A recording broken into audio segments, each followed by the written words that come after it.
It always seems impossible until it's done. बहुत ही positive और motivational quote. हम हमेशा ये देखते हैं कि जब तक हमारा कोई भी गोल अचीव नहीं होता तब तक हमें वो इम्पॉसिबल लगता है। जब वो कंप्लीट हो जाएगा, जब वो हम पूरा कर लेंगे तो वो हमें पॉसिबल लगने लगेगा। सो हम ये कोट को ये समझ जाए कि जो भी चीज़ आज हमें इम्पॉसिबल लग रही है, हम उसे जब पूरा कर लेंगे तो वो पॉसिबल होगी। सो हर चीज़ इम्पॉसिबल लगती है और पर फिर भी उसके बावजूद हमें उसे ट्राई करना है, उस पर वर्क करना है, स्मार्ट वर्क करना है, हार्ड वर्क करना है और उसे अचीव करना है ताकि वो भी पॉसिबल बन जाए। नमस्ते, मैं श्रेयस बड़ी आप सबका मेरे YouTube चैनल पे बहुत बहुत स्वागत करता हूँ। और आज हम इंडियन ज्योग्राफी की सीरीज स्टार्ट कर रहे हैं। इंडियन ज्योग्राफी का आज हम लेक्चर 1 लेने वाले हैं। फर्स्ट लेक्चर हम लेने वाले हैं जिसमें हम इंडिया के बारे में इंफॉर्मेशन लेंगे। जैसे कि मैं आपको बता दूं कि इंडियन ज्योग्राफी हर एग्जाम के लिए बहुत ज़्यादा इंपॉर्टेंट रोल प्ले करता है। सो इंडियन ज्योग्राफी में स्टार्ट करने के पहले आपको काफ़ी सारी चीज़ें, बेसिक्स या फिर हम कहेंगे फैक्ट्स पता होना बहुत ज़रूरी है। तो लेक्चर 1 में जो हमें टॉपिक्स कवर करना है वो होंगे इंडिया का लोकेशन, इंडिया की boundary, time zone, tropic of cancer, coast line of India, जिसमें दो इसमें डिवाइड किया जाता है कोस्ट लाइन को, एक ईस्टर्न कोस्ट लाइन और एक वेस्टर्न कोस्ट लाइन। उसके अलावा जो कोस्टल प्लेन्स है, ईस्टर्न कोस्टल प्लेन्स, उनको और 3 पार्ट्स में डिवाइड किया जाता है, ये भी हम पढ़ेंगे। और वेस्टर्न कोस्ट लाइन को 4 पार्ट्स में और डिवाइड किया गया है, ये भी हम पढ़ेंगे, जो कि division of eastern coast line और वेस्टर्न कोस्ट लाइन होगा। उसके साथ साथ जो स्टेट्स होते हैं कोस्ट लाइन पे वो कौन से हैं ये भी हम स्टडी करेंगे। तो ओवरऑल हमें ये पता चलता है कि ये जो टॉपिक है, दैट इज लेक्चर नंबर 1 के टॉपिक, इसमें अब तक यूपीएससी में या फिर हम कहेंगे बाकी जितने भी स्टेट एग्जाम्स है इसमें काफ़ी सारे क्वेश्चन पूछे गए। यूपीएससी ने ही इन टॉपिक्स में से अब तक रिसेंटली ही 2 बार क्वेश्चन पूछ लिए, 2015 में भी पूछा है। तो रिसेंटली क्वेश्चन यूपीएससी अभी इसमें पूछ के गई है। सो हम देखेंगे कि कौन कौन से जगह पे यूपीएससी ने क्वेश्चन भी पूछे हैं और हम ये भी डिस्कस करेंगे ये जितने भी टॉपिक्स हैं उनको डिटेल में। सो चलिए पहले टॉपिक से शुरुआत करते हैं जो कि है लोकेशन। लोकेशन की बात करें तो इंडिया की लोकेशन जानना सबसे ज़्यादा बहुत ज़्यादा हमें ज़रूरी है। इसके पहले कि हम इंडियन ज्योग्राफी को शुरू करें, सो लोकेशन जो है वो पहले आपको ये बता दूं कि इंडिया एक ऐसा देश है जो एंटायरली नॉर्दर्न हेमिस्फीयर में। तो यहाँ पे वर्ल्ड के मैप में हम आएंगे और हम यहाँ पे देखते हैं ये जो वर्ल्ड है ये 4 पार्ट में डिवाइड किया है। यहाँ पे जो आपको दिख रहा है ये इक्वेटर है, ये इक्वेटर यानी ये 0 डिग्री से आएंगे। ऊपर का जो पोर्शन है इसे नॉर्थ कहा जाता है, नीचे का जो पोर्शन है इक्वेटर के उसे साउथ कहा जाता है। ऊपर से अगर हम कहेंगे तो ये नॉर्थ, ये साउथ है। अगर हम इधर साइड आए तो ये वेस्ट हो गया और ये हम कहेंगे कि ये इधर ईस्ट हो गया। उसके साथ साथ ये साउथ में भी वेस्ट हो गया और साउथ में भी ईस्ट हो गया। सो इस तरह से एक डिवीजन होता है। और अगर हम देखें इंडिया को तो ये जो इक्वेटर वाली लाइन है इससे टोटली ऊपर हमें इंडिया देखने मिल रहा है यहाँ पे, यानी इंडिया टोटली नॉर्दर्न हेमिस्फीयर में है, पूरी तरह से नॉर्थ में वर्ल्ड मैप पे हमें ये पता चलता है। और एशिया कॉन्टिनेंट में इंडिया आता है, ये एक बेसिक इन्फॉर्मेशन है। इंडिया वर्ल्ड की 7th लार्जेस्ट कंट्री है, ये तो हम जानते ही हैं। पॉपुलेशन वाइज हमारा रैंक 2nd है, बट एरिया वाइज अगर हम बात करें तो area wise India is the 7th largest country. उसके साथ साथ इंडिया 2.4%, जितने भी वर्ल्ड का लैंड है उसमें 2.4% इंडिया का शेयर है। सो बहुत बड़ा, आप इसमें भी देख सकते हैं कि वर्ल्ड मैप में भी इंडिया कितना बड़ा आपको दिखाई दे रहा है इन सब में।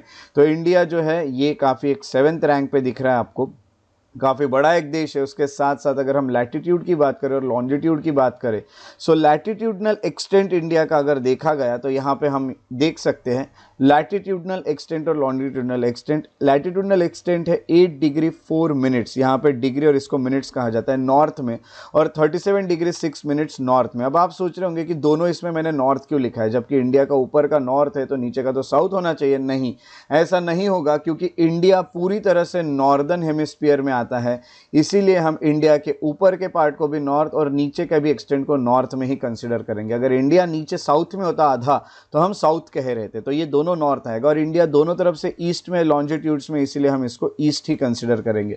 सो चलिए यहाँ पे हम देख लेते हैं अच्छे से। सो यहाँ पे आप देख सकते हैं ये एक नॉर्थ है, ये एक नॉर्थ है। तो 8 डिग्री 4 मिनट्स, यहाँ से 8 डिग्री नॉर्थ का यहाँ से लैटिट्यूड जा रहा है अगर हम देखेंगे। सो यहाँ पे आप देख सकते हैं कि ये स्लाइटली 8 डिग्री 4 मिनट्स पे हमें देखने मिल रहा है। और अगर हम ऊपर आते हैं तो ऊपर हमें देखने मिलता है 36 डिग्री से ऊपर, यानी 37 डिग्री 6 मिनट्स नॉर्थ पे है। तो इंडिया का ये एक्सटेंट है। और दूसरी अगर हम बात करें तो हमें ये पता चलता है कि लॉन्जिट्यूड की अगर हम बात करें तो लॉन्जिट्यूड ईस्ट में आएंगे, क्योंकि इंडिया पूरी तरह से ईस्ट में है ना। तो नॉर्थ ईस्ट में इंडिया आता है, इसीलिए हम कहेंगे कि ईस्ट में। तो ईस्ट में अगर हम आते हैं तो यहाँ पे ईस्ट और यहाँ पे ईस्ट, तो उसके अकॉर्डिंग हम आएंगे 68 डिग्री 7 मिनट्स ईस्ट से लेकर 97 डिग्री 25 मिनट्स ईस्ट तक। ये फैक्ट्स बहुत ज़्यादा इंपॉर्टेंट है, काफ़ी सारे एग्जाम्स में पूछे भी गए हैं। सो ये फैक्ट्स को अच्छे से याद रखिएगा कि लैटिट्यूड जो है इंडिया का वो है 8 डिग्री 4 मिनट्स नॉर्थ और 37 डिग्री 6 मिनट्स नॉर्थ, और लॉन्जिट्यूड है 68 डिग्री 7 मिनट्स ईस्ट और 97 डिग्री 25 मिनट्स ईस्ट में। उसके साथ साथ अगर आपको ये यहाँ पे मैं नॉर्थ से तो टोटल साउथ तक का जो यहाँ पे हमें डिस्टेंस देखने मिलता है वो टोटल है 3214 किलोमीटर्स। ये लिख के रखिएगा, ये फैक्ट्स बहुत ज़्यादा इंपॉर्टेंट है। और ईस्ट से हम अगर इंडिया के या फिर हम कहेंगे इंडिया में अगर बात करें तो हम वेस्ट से अगर ईस्ट में आते हैं सो हमें ये देखने मिलता है कि ये जो किलोमीटर का डिस्टेंस है ये है 2933 किलोमीटर्स। सो ये बहुत ज़्यादा इंपॉर्टेंट है इंडिया का ये एक्सटेंट, और ये एक्सटेंट का किलोमीटर भी उनके डिग्री और मिनट्स के साथ। सो यहाँ पे हमें ये कुछ इन्फॉर्मेशन मिलती है लोकेशन के बारे में। लोकेशन के बाद अब हम आते हैं बाउंड्री ऑफ इंडिया। इंडिया की अगर बाउंड्री की हम बात करें तो सबसे पहले बता दूं कि बाउंड्री है जो इंडिया की है ये यूपीएससी में 2015 और 2018 दोनों बार इसके ऊपर क्वेश्चन पूछा गया है। बाउंड्री ऑफ इंडिया में 2014 में भी आया है, 2018 में भी क्वेश्चन आया है, यानी ये बहुत इंपॉर्टेंट है। बाउंड्री पे काफ़ी बार क्वेश्चन पूछे जाते हैं। इंडिया की जो लैंड बाउंड्री है वो टोटल 15,200 किलोमीटर्स की है। ये नंबर अच्छे से याद रखेगा। उसके अलावा अब यहाँ पे ये आपको northern most point, southern most point, eastern most point और वेस्टर्न मोस्ट पॉइंट जो इंडिया के है वो अच्छे से याद रखना है। अगर हम नॉर्दर्न मोस्ट पॉइंट की बात करें इंडिया के सबसे नॉर्थ में तो इंदिरा कोल है। आज ही आपको क्या करना है कि अपने ब्लैंक मैप्स रेडी रखना है इंडिया के, और आपके जो ब्लैंक मैप है इसमें आज आपको वर्क दे रहा हूँ मैं, और ये वर्क आपको करना है और ये आपको लोकेट करना है कि इंदिरा कोल ब्लैंक मैप में कहाँ पे है। सबसे नॉर्थ में आपको दिखेगा इंडिया में इंदिरा कोल नाम की जगह, जो कि लद्दाख में आती है। लद्दाख आज एक यूनियन टेरिटरी है, तो नॉर्दर्न मोस्ट पॉइंट ये है। सदर्न मोस्ट पॉइंट की बात करूँ तो सबसे ज़्यादा साउथ में जो इंडिया के पॉइंट है वो है पिग्मेलियन पॉइंट, या फिर हम उसे कहते हैं इंदिरा पॉइंट, जो कि 6 डिग्री 45 मिनट्स नॉर्दर्न लैटिट्यूड पे हमें लोकेटेड दिखता है। तो इंदिरा पॉइंट को सदर्न मोस्ट में कौन सा है, सो ये कहाँ पे है इंडिया में, इंडिया के मैप में दिखेगा या अंडमान निकोबार के मैप में दिखेगा या किसी और आइलैंड के मैप में दिखेगा, ये आपको देख के उसे लोकेट करना है। तो सदर्न मोस्ट पॉइंट जो है वो इंदिरा पॉइंट है, ये आपको मैप में लोकेट करना है। तीसरा जो आपको लोकेट करना है वो है eastern most point. Eastern most point यानी अगर हम अब आते हैं इंडिया के ईस्ट में, जैसे मैंने आपको नॉर्थ में बताया इंदिरा कोल, अगर हम साउथ में आए, नॉर्थ में इंदिरा कोल, साउथ में अगर हम आते हैं तो हमें पता चलता है इंदिरा पॉइंट। उसी के साथ साथ अगर हम ईस्ट पे आते हैं, है ना, ईस्ट में आएंगे तो ईस्ट में हमें पता चलता है किबिथु। किबिथु करके जो जगह है अरुणाचल प्रदेश में, वो सबसे ईस्टर्न मोस्ट पॉइंट है इंडिया का। ईस्टर्न मोस्ट पॉइंट किबिथु आने के बाद वेस्ट में अगर हम आते हैं तो वो है घौर मोती। घौर मोती ये गुजरात में है। सो यहाँ पे हम देखेंगे तो एक लद्दाख में आ गया, उसके अलावा एक इंदिरा पॉइंट आ गया, एक ईस्ट में आ गया किबिथु, और घौर मोती आ गया गुजरात में। इंदिरा पॉइंट के सामने मैंने आपको इसकी लोकेशन नहीं दी है जानबूझ के, क्योंकि मैं चाहता हूँ कि आप कमेंट सेक्शन में लिखें कि इंदिरा पॉइंट कहाँ पे है। सो ये है 4 पॉइंट्स इंडिया के, northern most point, eastern most point, western most point और सदर्न मोस्ट पॉइंट। उसके अलावा अगर हम और भी फैक्ट देखें तो टोटल लेंथ जो है कोस्ट लाइन की, अब मैं यहाँ पे कोस्ट लाइन की बात कर रहा हूँ, इंडिया की जो कोस्ट लाइन की है वो, अब ये अगर हम आएंगे तो यहाँ पे आप देख सकते हैं पूरी कोस्ट लाइन है जो पानी से लगी हुई है, ये पूरी इंडिया की कोस्ट लाइन है। ये अगर कोस्ट लाइन की मैं बात करूँ, कोस्ट लाइन में सब कुछ आ गया, अंडमान निकोबार भी कंसिडर किया जाएगा, उसके अलावा लक्षद्वीप भी कंसिडर किया जाएगा। इन सब को अगर कंसिडर करके अगर हम इंडिया की कोस्ट लाइन निकालते हैं सो वो आती है 77,516.6 किलोमीटर की coast line, including Andaman Nicobar and Lakshadweep.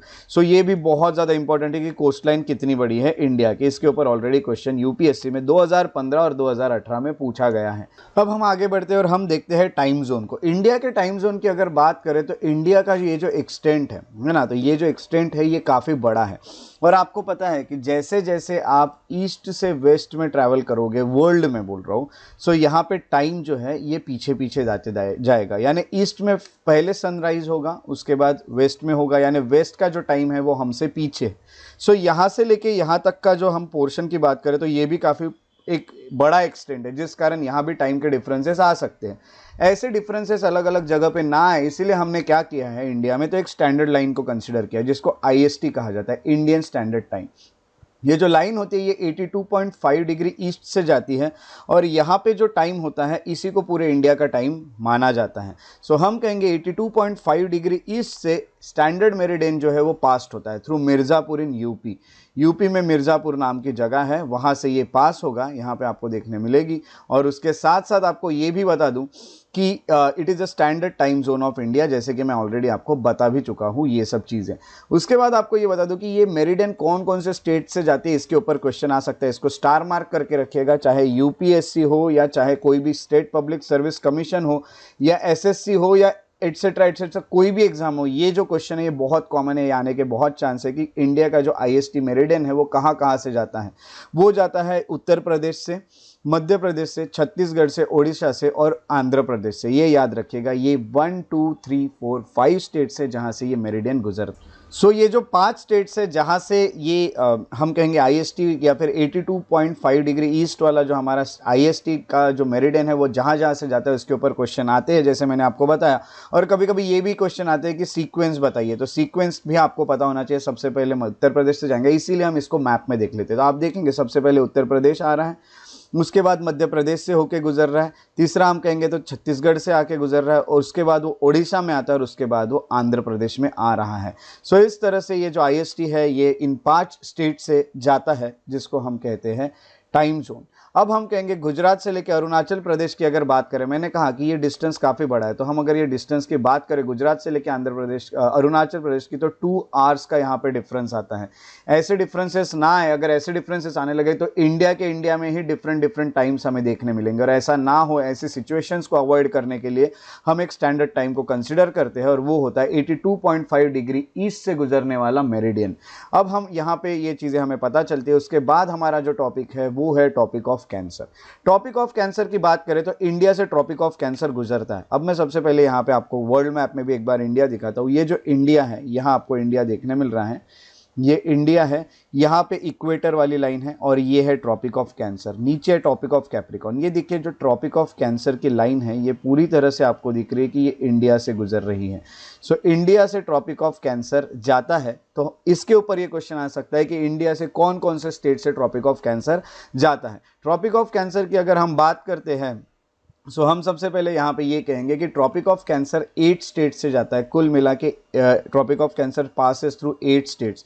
उसमें सबसे पहले हम कहेंगे गुजरात, उसके बाद हम आएंगे राजस्थान, फिर आएंगे मध्य प्रदेश, छत्तीसगढ़, झारखंड, वेस्ट बंगाल, त्रिपुरा, मिजोरम। कभी कभी डिटेल में आपको ये भी क्वेश्चन आ सकता है कि ये जहाँ जहाँ से जा रहा है उसमें भी कौन कौन से प्लेसेस से जाता है। अब ये क्वेश्चन तो बहुत ही सिंपल हो गया, बहुत कॉमन हो गया कि ट्रॉपिक ऑफ कैंसर इंडिया में कौन कौन से स्टेट से गुजरता है। तो अब ये क्वेश्चन आ सकता है कि उन स्टेट में कौन कौन से जगह से जाता है। तो गुजरात की अगर बात करें तो जसदन करके जगह है, वहाँ से। राजस्थान की बात करें तो कलिंजड़ करके जगह है, वहाँ से। मध्य प्रदेश में शाहजहाँपुर से, छत्तीसगढ़ में सोनहत से, झारखंड में लोहरदगा से, वेस्ट बंगाल में कृष्णनगर से और त्रिपुरा में उदयपुर से और मिजोरम में चंफाई से। अब यहाँ पे अगर हम देखते हैं ट्रॉपिक ऑफ कैंसर से, तो यहाँ पे आपको गुजरात ये पहला, दूसरा राजस्थान, तीसरा मध्य प्रदेश, चौथा छत्तीसगढ़, पांचवा हम कहेंगे झारखंड, फिर वेस्ट बंगाल, फिर यहाँ पे हम आते हैं त्रिपुरा और यहाँ पे नेक्स्ट हमने जैसे कि लास्ट देखा वो है मिजोरम। तो यहाँ पे हमारे पूरे स्टेट्स यहाँ कवर होते हैं, 8 स्टेट्स।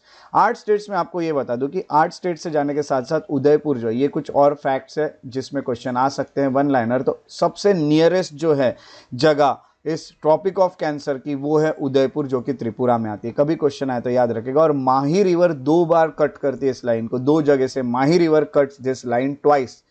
माही रिवर से 2 बार ये लाइन गुजरती है। तो ये हो गए कुछ फैक्ट्स ट्रॉपिक ऑफ कैंसर के बारे में। ट्रॉपिक ऑफ कैंसर के बाद हम आगे बढ़ते हैं, that is coast line of India. India की अगर कोस्ट लाइन की बात करें तो ऐसा इंडिया का जगह जहाँ पे जो कि हम कहेंगे कि सी कोस्ट को जुड़ा हुआ है। ये देखिए कोस्टल लाइन इंडिया की, तो ये जो है कोस्टल लाइन जो कि समुंदर से जुड़ा हुआ है, एक तरफ इंडिया के अरेबियन सी, एक तरफ बे ऑफ बंगाल है, ये आपको पता है। सो अगर हम बात करें तो ये जो कोस्ट बनती है ये वेस्ट कोस्ट बनती है जहाँ पे हमें अरेबियन सी देखने मिलता है, और ये बे ऑफ बंगाल जहाँ देखने मिलता है ये ईस्ट कोस्ट बनती है। अब यहाँ पे अगर हम आते हैं कोस्ट लाइन में, तो इंडिया है सी इन इट्स 3 साइड्स, है ना, तो और नीचे भी आपको देखने मिलेगा, और इंडिया तीनों तरफ से घिरा हुआ है। नीचे जो है इंडिया के, उसकी अगर हम बात करें यहाँ पे, तो यहाँ इंडियन ओशन देखने मिलता है, तो यहाँ आपको एक क्लियर दिखेगा। और ऐसा जो 3 तरफ से पानी से घिरा हुआ है, 1 2 3 तीनों तरफ से, उसको पेनिनसुला कहा जाता है, इसलिए इंडिया के इस पोर्शन को पेनिनसुला कहा जाता है। बट मैं आपको ये बता दूं कि अरेबियन सी जो है ये, और अगर हम नीचे आते तो इंडियन ओशन, और ऊपर इधर आते हैं तो बे ऑफ बंगाल, इधर का मेरा मतलब है ईस्ट में। सो ईस्ट वेस्ट साउथ में तीनों तरफ हम देखते हैं कि तीनों तरफ से इंडिया सी से घिरा हुआ है, एक तरफ तो ओशन भी है। अगर हम इसकी बात करें तो कोस्ट लाइन की, तो coastal plain in India along east and west country, तो यहाँ पे कोस्टल प्लेन्स यहाँ पे देखने मिलते हैं हमें दो तरफ। अगर हम इन कोस्टल प्लेन्स को डिवाइड करें तो यहाँ 2 डिवीजन बन सकते हैं, एक बनता है वेस्ट वाला और एक बनता है ईस्ट वाला, तो यही डिवीजन हमारा है। सो उसके साथ साथ 7516.6 किलोमीटर्स, इतना बड़ा हमारा कोस्ट लाइन है। मैं आपको ये बता चुका हूँ अंडमान और निकोबार और लक्षद्वीप को पकड़ के, तो 7516.6 किलोमीटर्स, इतना बड़ा हमारा कोस्टल प्लेन्स है। अब हम बात करेंगे तो हम इस कोस्ट लाइन को 2 पार्ट्स में डिवाइड करते हैं इंडिया के ज्योग्राफी को पढ़ने के लिए। एक होता है ईस्टर्न कोस्टल प्लेन्स और दूसरा होता है वेस्टर्न कोस्टल प्लेन। अब एक एक प्लेन्स को स्टडी करते हैं, तो सबसे पहले हम आते हैं ईस्टर्न कोस्टल प्लेन में। ईस्टर्न कोस्टल प्लेन्स की अगर हम बात करें तो ये आपको मैं इस मैप में दिखा दूं कि हम अभी ईस्ट की बात कर रहे हैं, इसका मतलब हम इधर आए हैं। सो ये जो कोस्ट है ये ईस्टर्न कोस्टल प्लेन है हमारी। सो ईस्टर्न कोस्टल प्लेन की अगर बात की जाए तो सबसे पहले आपको ये बता दूं कि ये वेस्ट बंगाल, ओडिशा, आंध्र प्रदेश और तमिलनाडु से गुजरता है। ये सभी स्टेट्स को मैप में लोकेट करते हैं। आपको ये सब जो ज्योग्राफी आप पढ़ते हो तो आपको उस वक्त अपनी मैप बुक साथ में रखनी है और आपको लोकेट करना है। हो सके तो आप ब्लैंक मैप्स अपने पास रखिए और ब्लैंक मैप्स पे जो जो चीज़ें मैं आपके साथ डिस्कस कर रहा हूँ उस पर उसे मार्क कीजिए। ब्लैंक मैप पे मार्क करना बहुत ज़रूरी है। सो चलिए हम सब इन सबको लोकेट कर लेते हैं एक मैप पे। वेस्ट बंगाल की बात करते हैं हम, तो यहाँ पे आपको वेस्ट बंगाल देखने मिल रहा है कि ये कोस्ट में आता है। दूसरा हमने बात की ओडिशा की, उसके बाद हमने बात की आंध्र प्रदेश की, और फिर आता है तमिलनाडु। तो यहाँ पे आपको ये 4 स्टेट्स देखने मिल रहे हैं, ओडिशा, वेस्ट बंगाल, ओडिशा, आंध्र प्रदेश और तमिलनाडु। उसके बाद हम ये बोलेंगे कि डेल्टा जो है कुछ रिवर्स के, वो भी यहाँ पे हमें देखने मिलते हैं, जैसे कि महानदी, कृष्ण, गोदावरी, कावेरी, ये सब हमें ईस्टर्न कोस्टल प्लेन में रिवर्स देखने मिलती है। सो ये सब रिवर्स को आपको वर्क दे रहा हूँ कि आपको कमेंट सेक्शन में लिखना है कि ये रिवर्स, यहाँ पे आपकी आधी आधी पढ़ाई होगी, तो हम सब मिलके करने वाले हैं। आप कुछ होमवर्क करोगे, कुछ चीज़ें मैं डिस्कस करूंगा। तो महानदी कौन कौन से स्टेट से गुजरती है, उसके अलावा कृष्णा कौन से स्टेट से, गोदावरी कौन से स्टेट से और कावेरी कौन से स्टेट से, ये आपको कमेंट सेक्शन में लिखना है। और उसके साथ साथ आपको अपने नोट्स में भी ये चीज़ें लिखनी है। सो ये सब नदियाँ जो है, ये सब रिवर्स जो है, ये ईस्टर्न कोस्टल प्लेन्स की, और डेल्टा जो है वो यहाँ के बहुत ज़्यादा फर्टाइल माने जाते हैं। काफ़ी फर्टाइल डेल्टा है, इनकी प्रोडक्टिविटी बहुत अच्छी है फॉर एग्रीकल्चर। अब रिवर है, अच्छा पानी है इनको, सो फर्टिलिटी तो अच्छी रहेगी ही, ऊपर से न्यूट्रिशंस भी बहुत अच्छे मिले हुए हैं लैंड को, तो ये सब चीज़ें बहुत अच्छी देखने मिलती हैं। तो देयरफॉर ये जो डेल्टा है रिवर कृष्णा का, इसे ग्रेनरी ऑफ साउथ इंडिया कहा जाता है। क्यों? क्योंकि ये बहुत अच्छा एक प्रोडक्शन देता है, तो बहुत सारे ग्रेन्स यहाँ से मिलते हैं इसलिए, और बहुत सारी चीज़ें, तो ये ग्रेनरी ही है साउथ इंडिया की। तो ये फैक्ट बहुत अच्छे से याद रखेगा, बहुत इंपॉर्टेंट फैक्ट है कि रिवर कृष्णा को ग्रेनरी ऑफ साउथ इंडिया कहा जाता है। ये है information about eastern coastal planes. But इतना ही नहीं, तो इसको डिवाइड किया गया, जैसे मैं ऑलरेडी आपको बता चुका हूँ कि इसके कुछ डिवीजन है।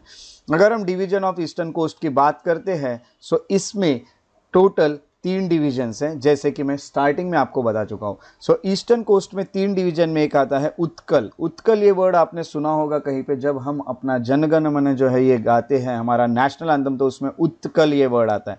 एक कोस्ट है उत्कल, दूसरी है आंध्र कोस्ट, तीसरी है कोरोमंडल कोस्ट। अगर मैं आपको मैप में दिखा दूं तो आपको यहाँ से यहाँ तक उत्कल कोस्ट देखने मिलती है ये। उसके अलावा हम यहाँ से यहाँ तक अगर आते हैं, सो इसे हम कह सकते हैं आंध्रा कोस्ट, और तीसरी है कोरोमंडल कोस्ट जो कि आपको यहाँ से यहाँ तक देखने मिलती है। तो ये कुछ डिवीजन है फिर से जो कि किए गए ईस्टर्न कोस्ट पे। ईस्टर्न कोस्ट को पे जो उत्कल कोस्ट है वो चिल्का लेक से कोलेरू लेक तक आती है। आपको कमेंट सेक्शन में फिर से इनके स्टेट्स के नाम लिखने हैं। सो मैंने आपको बताया कि आपको वर्क काफ़ी सारा रहेगा मेरे साथ साथ, तो इस तरह के आपको और भी वर्क करने पड़ेंगे और आपको अपने नोट्स में आगे चीज़ें लिखनी पड़ेगी। वैसे तो हम जब लेक्स, रिवर्स, ये सब इंडिया में, इंडियन मैप में जब ज्योग्राफी ऑफ इंडिया में डिस्कस करेंगे, लेक हो गए, रिवर्स हो गए, ये सब, तो हम ये सब चीज़ें देखेंगे, हम आगे इसे पढ़ेंगे। बट इसका मतलब ये नहीं कि आप कुछ वर्क ना करें, आपको वर्क करने हैं। आपको चिलिका लेक और कोलेरू लेक के बारे में लिखना है, और they are much wider than western coastal plains, ये हम देख सकते हैं। और यहाँ पे रेनफॉल जो है ये काफ़ी अच्छा है। अब यहाँ पे रेनफॉल अच्छा होने के कारण कुछ क्रॉप्स यहाँ अच्छे से कल्टीवेट किए जा सकते हैं, जैसे कि राइस हो गया, कोकोनट हो गया, बनाना हो गया, तो ये काफ़ी बेनिफिशियल हमें पता चलता है। सो उत्कल कोस्ट कहाँ से कहाँ आती है ये तो आपने फिलहाल देखा। दूसरी कोस्ट जो है ये आंध्र कोस्ट है। आंध्र कोस्ट एक कोलेरू लेक से लेके पुलिकट लेक तक आती है। लेक के चलते यहाँ पे मैं आपको बता दूं कि ये डिवीज़न किए हुए हैं। जैसा पहला डिवीज़न हमने कहा कि चिलिका लेक से आते कोलेरू लेक तक, दूसरे इसमें आते कोलेरू लेक से पुलिकट लेक तक। आपको पुलिकट लेक के भी लोकेशन अपने मैप पे मार्क करनी है। मैप पे मार्क करने के साथ साथ मैं आपको ये बता दूं कि आपको मैप पे मार्क तो इसे करना ही है, मैप पे मार्क करने के साथ इनकी लोकेशन आपको कमेंट सेक्शन में लिखना है, तब मुझे पता चलेगा कि आपने अपना वर्क किया है। ये आंध्र कोस्ट कहलाती है। और हम अगर कहेंगे तो यहाँ कृष्ण और गोदावरी रिवर्स दोनों देखने मिलती है। कृष्ण रिवर को ग्रेनरी ऑफ साउथ इंडिया कहा जाता है, ये ऑलरेडी मैं आपको बता चुका हूँ। तीसरा जो हमें देखने मिलता है वो है कोरोमंडल कोस्ट, जैसे कि मैं यहाँ पे आपको मैप में कोरोमंडल कोस्ट दिखा चुका हूँ। कोरोमंडल कोस्ट की अगर बात करें तो वो पुलिकट लेक से आता है। देखिए पुलिकट लेक से कन्याकुमारी तक आता है तमिलनाडु में। तो यहाँ पे कन्याकुमारी तो तमिलनाडु में आपको ये पता है, तो यहाँ पे कन्याकुमारी तक उन्होंने बांटा है। तो हम ये देखेंगे कि ये जो कोस्ट लाइन है ये बहुत ड्राई रहती है समर में, और इनका यहाँ पे जो रेनफॉल आता है हम कहेंगे वो विंटर के वक्त आता है, क्योंकि नॉर्थ ईस्ट मानसून होते हैं। तो ये सब चीज़ें हम आगे स्टडी करेंगे। फिलहाल सिर्फ मैंने आपको फैक्ट्स बता रहा हूँ, तो फैक्ट्स के बारे में कुछ इन्फॉर्मेशन मैंने यहाँ लिखी है। अब हम इसके डिवीजन कर लेते हैं। डिवीजन करने के अब इनको सबको समराइज करते हैं। सबसे पहले हम नाम लिखते हैं चिलिका लेक का, दूसरा हम यहाँ पे नाम लिख सकते हैं कोलेरू लेक का, तीसरा हम यहाँ पे नाम लिखेंगे जो वो होगा पुलिकट लेक का, और पुलिकट लेक के बाद हम चौथा नाम जो लिखेंगे वो होगा कन्याकुमारी का। अब यहाँ पे डिवीजन आपको यहाँ पता चलते हैं। चिलिका से कोलेरू, इसे कहा जाएगा उत्कल। ये आपको मैप आपके बुक में इसे मैं कहूँगा कि आपको थोड़ा अच्छे से इसे लिख के रखना है, ताकि ऐसे डिवीजन जो क्लासिफिकेशन बता रहा हूँ, जैसे मैंने यहाँ पे बोला उत्कल, ताकि आपको याद रहे। कोलेरू से पुलिकट तक अगर मैं जाऊँ तो ये हो गया आंध्र कोस्ट। आंध्र के बाद पुलिकट से कन्याकुमारी तक अगर मैं जाऊँ तो इसे कहा जाता है कोरोमंडल कोस्ट। ठीक है, तो ये तीन चीज़ें आपको याद रखनी। ये है डिवीजन ईस्टर्न कोस्ट के। ईस्टर्न कोस्ट के डिवीजन के बाद हम अभी वेस्टर्न कोस्ट को पढ़ते हैं। तो western coastal plain of India, ये हमारा अभी का टॉपिक है। Western coastal plain of India में सबसे पहले मैं आपको ये बता दूं कि कहाँ से जाता है। ये जाता है गुजरात से, महाराष्ट्र से, गोवा से, कर्नाटक से और केरला से। अब यहाँ पे हम फिर से अगर मैप में आते हैं तो आप यहाँ पे देख सकते हैं, ये है वेस्टर्न कोस्ट। अब वेस्टर्न कोस्ट पे मैं अगर आपको लेके आता हूँ तो आपको यहाँ पे दिख रहा है गुजरात। उसके बाद यहाँ पे एक एक स्टेट्स अच्छे से याद रखेगा, महाराष्ट्र, गोवा, कर्नाटक और केरला, ये पूरे सीक्वेंस में लिखे गए 5 स्टेट्स है। इसलिए यहाँ पे अब मैप में जैसे हम देखते हैं तो गुजरात, महाराष्ट्र, गोवा, कर्नाटक, केरला, ये है western coast. Okay, so eastern coast और वेस्टर्न कोस्ट, इन दोनों में आपको स्टेट्स कौन कौन से आते हैं ये फिलहाल पता चल चुका है। सो चलिए और भी कुछ इन्फॉर्मेशन लेते हैं। तो वेस्टर्न कोस्ट जो है वो लगभग 1500 किलोमीटर के, 1500 किलोमीटर नॉर्थ से लेके साउथ तक, और इसकी विड्थ जो है वो 10 से 25 किलोमीटर की है। यानी हम ये कहेंगे कि यहाँ से अगर आप यहाँ तक आते हो तो ये लगभग 1500 किलोमीटर्स की है, और 10 से इसकी विड्थ देखें ऐसी, तो हम 10 से इसको 25 किलोमीटर्स तक की इसकी विड्थ है। इतना बड़ा ये कोस्ट है। वेस्ट कॉन्टिनेंटल शेल्फ जो है ये वाइडेस्ट है बॉम्बे कोस्ट पे, यानी सबसे बड़ा वाइड जो है, सबसे ज़्यादा वाइड ये हमें बॉम्बे कोस्ट पे देखने मिलता है, ये जो वेस्ट वाला है वो। और उसके साथ साथ ऑयल बहुत ज़्यादा है वेस्टर्न कोस्ट में, ये याद रखिएगा। और मलाबार कोस्ट जो होता है वहाँ पे बहुत अच्छे अच्छे लगून देखने मिलते हैं। ये मलाबार कोस्ट बनती है, ये कोरोमंडल कोस्ट बनती है। सो मलाबार कोस्ट जो कि वेस्ट में आती है, इस पर हमें बहुत अच्छा कुछ लगून्स देखने मिलते हैं, जो कि टूरिस्ट का बहुत बड़ा अट्रैक्शन बन चुका है। अगले पॉइंट में मैं आपको ये बता दूं कि ये जो वेस्टर्न कोस्ट है ये नैरोअर है ईस्टर्न कोस्ट से। ईस्टर्न कोस्ट ज़्यादा वाइड है as compare to western coast, ये स्टार मार्क करके रखिएगा। अब मैं आपको एक चीज़ यहाँ पे ये बता देता हूँ कि देखिए इस पे जो क्वेश्चन आ सकते हैं वो ये हो सकता है कि कौन कौन से स्टेट से जाता है। दूसरा क्वेश्चन ये होता है कि उनका सीक्वेंस क्या है, जहाँ पे वेस्टर्न कोस्ट है उसका यहाँ पे ज़्यादा क्या पाया जाता है, जैसे कि ऑयल पाया जाता है। ये वाइडेस्ट कहाँ पे है, तो बॉम्बे कोस्ट पे वाइडेस्ट है। तो ये सब चीज़ें आपको अच्छे से याद रखनी है। सो अब हम देखते हैं division of western coast. Division of western coast जैसे कि मैं बता चुका हूँ कि यहाँ पे 4 डिवीजन देखने मिल सकते हैं। एक है Kutch and Kathiawar coast, second one is Konkan coast, third one is Kannada coast and fourth one is Malabar coast.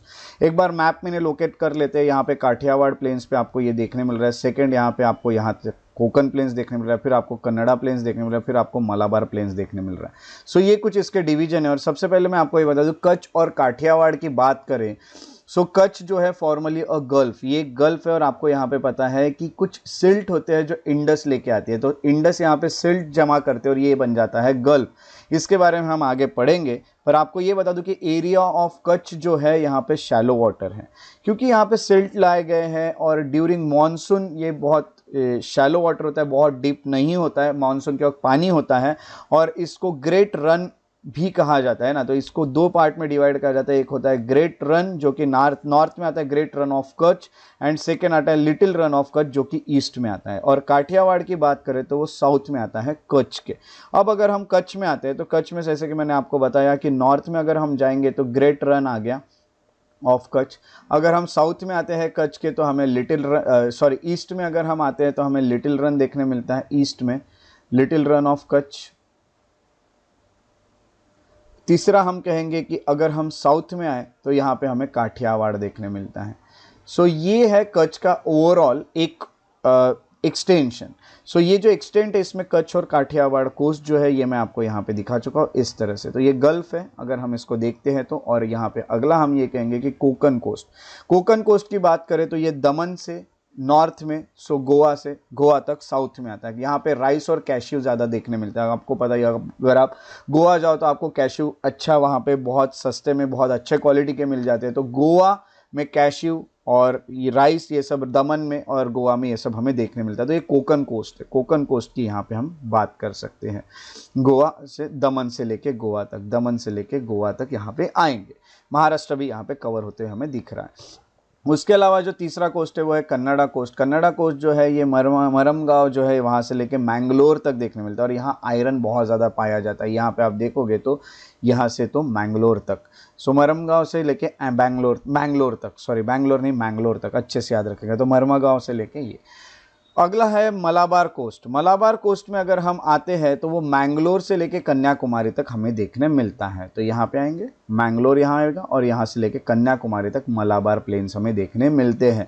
सो ये थोड़ा सा ब्रॉड है इन सब के कंपेरिजन में अगर देखें तो। और यहाँ पे लगून्स है, तो हमने ये देखा था कि लगून्स बहुत ज़्यादा फेमस है। मैं ऑलरेडी आपको यहाँ पे बता भी चुका था, है ना। तो ये मलाबार कोस्ट पे, तो यही वो मलाबार कोस्ट है, इसलिए मैंने अभी आपको फिर से ये ज़्यादा एक्सप्लेन नहीं किया। तो ये हमें 4 यहाँ पे कैटेगरीज देखने मिलती है। अब आज के लास्ट पार्ट की हम बात करते हैं जो है स्टेट्स विथ कोस्ट लाइन। तो कोस्ट लाइन इंडिया की कौन कौन से स्टेट को लग के है, ये क्वेश्चंस काफ़ी बार पूछे जाते हैं। इससे रिलेटेड क्वेश्चंस काफ़ी बार पूछे जाते हैं, चाहे वो यूपीएससी हो, चाहे वो स्टेट पब्लिक सर्विस कमीशन हो, एसएससी हो या कोई भी अदर एग्जाम हो, इन सब में पूछा ही जाता है। तो इसीलिए आपको बता देता हूँ कि स्टेट्स जो है जिनका कोस्ट लाइन लगा है उसके साथ साथ हम यूनियन टेरिटरीज भी देख लेते हैं। तो स्टेट्स जो है वो है गुजरात, आंध्र प्रदेश, तमिलनाडु, महाराष्ट्र, केरला, ओडिशा, कर्नाटक, वेस्ट बंगाल एंड गोवा। ये स्टेट्स है। कुल मिला के हमें यहाँ पे जो स्टेट्स देखने मिल रहे हैं क्या है वो 9 स्टेट्स देखने मिल रहे हैं। उसके बाद हम यूनियन टेरिटरीज में आते हैं तो 4 यूनियन टेरिटरीज देखने मिल रही है। एक है पुदुचेरी, एक है दमन एंड दीव, एक है अंडमान एंड निकोबार और एक है लक्षद्वीप। सो ये है कुछ फैक्ट जो कि बहुत ज़्यादा इंपॉर्टेंट है। और ये थे कुछ बेसिक्स अबाउट इंडिया जो हमने यहाँ पे अभी कवर किए हैं। सो अपना ख्याल रखिए। Thank you so much for being here. Like कीजिए मेरे चैनल को और सब्सक्राइब करना ना भूले। और सबसे मेन है कि बेल आइकॉन प्रेस करते रहे ताकि आने वाले वीडियोस के नोटिफिकेशन आपको मिलते रहे। जितना हो सके वीडियोस को शेयर कीजिए ताकि इसी तरह से नए वीडियोस आपको मिलते रहे। So take care and have a good day.